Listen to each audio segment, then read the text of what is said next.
कि खैले मानी भूखाइल नहीं की तोहरे भरोसा जाइल नहीं की। अरे प्रियंका आई चढ़ल जवानी पे गुमान मत करो।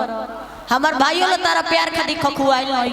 सुनो सुनो सुनो कहल जाला हाँ। कि चटनी के ऊपर चोखा का करी। अच्छा कि चटनी के ऊपर चोखा का करी आ तारा ऐसा मौगा बेस हमरा से धोखा का करी। अरे भाई यहाँ पे मोगेम्बो भी आया है। बोलो बनोगे एक दिन के लिए सीएम। लाइव टेलीकास्ट चल रहा है बच्चों। लेकिन मैं लड़कियों से नहीं हारता, बिल्कुल नहीं, कभी नहीं। नो नो नो।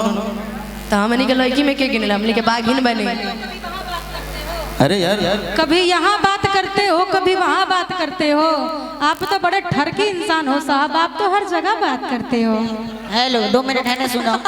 अब पंगा ले ले पड़ो तो है ना छाछ पो। लड़ लो भाई लड़ लो पहले। भैया ये जो लड़कियों का बाल होता है ना, जय हो जय हो। लड़कों को फंसाने की जाल होता है। क्या बात है। ये जो लड़कियों का बाल होता है ना, ये लड़कों को फंसाने की जाल होता है। और ना जाने ये लड़कियां कितने लड़कों का खून पीती होगी, तभी तो इसका ओठ लाल होता है। मैंने बोला ना छोटा पैक बड़ा धमाका। लिटिल पहुंच देखने में है लेकिन धमाका बड़ा बड़ा करता है। हमारे लेकिन जिस लड़की के ऊपर शायरी बोला है ना वो भी ब्लास्टे है। सही बोले दीदी एकदम। वो भी बॉम्बे है, सुनते रहिए। क्योंकि कहा जाता है हाँ कि बुढ़ौती में हर बुढ़वा बेईमान होता है। अच्छा तू बड़ा बच्चा लेकिन तू हर मन जन बानू बुढ़वो के फेल करी। अच्छा कि बुढ़ौती में हर बुढ़वा बेईमान होता है और जहाँ पे बुढ़िया दिखती है ना वहीं पे बुढ़वा का ध्यान होता है। भैया ध्यान से सुनिएगा। तू जो कहता रहो वैसा बात नहीं खे। कौन अब हमारी बात सुनो कि खैले बानी भूखाइल नहीं की और तोहरे भरोसा ही जाइल नहीं की। कि खैले बानी भूखाइल नहीं की तोहरे भरोसा ही जाइल नहीं की। अरे प्रियंका आई चढ़ल जवानी पे गुमान मत करो। हमार भाइयों लो तारा प्यार खातिर खखुआइल नहीं। सुनो सुनो सुनो कहल जाला हाँ। कि चटनी के ऊपर चोखा का करी। अच्छा कि चटनी के ऊपर चोखा का करी आ तारा ऐसा मौगा बेस हमरा से धोखा का करी। ए भैया ये जो बुझाता ना के मौगा बा एक बार हाला करके बताई लो। नहीं अरमान अरमान मेरा भाई है। वो हमार बहन है। हाँ। लेकिन स्टेज पर ना, स्टेज से बाहर। स्टेज पर कोनो बहन ना, क्योंकि दीदी हम लोग अभी स्टेज पे हर व्यवहार करते हैं। जैसे कभी प्यार वाला हो गया, रोमांटिक वाला हो गया,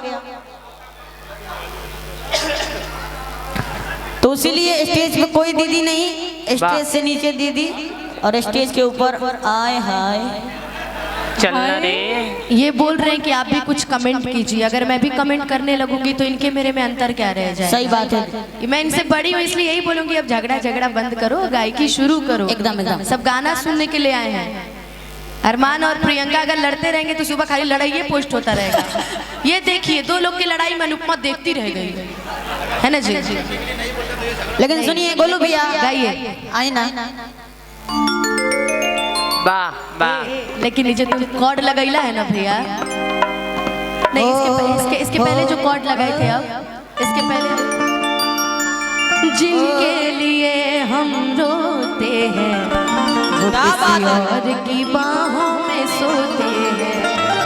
कि पागल हो जाओगे आना कभी ना और कदमों में मेरे आना कभी ना। कि उनकी मोहब्बत हर जगह वो जो कहते थे हम इकलौते हैं। दीदी आपके लिए कुछ कहना है मुझे? मेरे लिए हाँ हाँ कहो। अब आपसे दीदी नहीं, आपसे जी अनुपमा जी आपके लिए कुछ कहना है मुझे? भैया जो स्केल था वही रखिए, अभी जो दीदी गा रही थी मेरा वाला स्केल रखिए। इनका वाला कि जब तक सांसें चलेंगी तुझको चाहूंगा,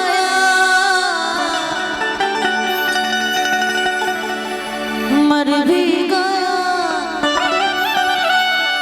तो भी तुझे करूंगा मैं प्यार। तकदीर कायना। क्या बात है। तुझसे ही ये मेरे हम सफर, रब से है ये गुजारिश मेरी, तुझको लग जाए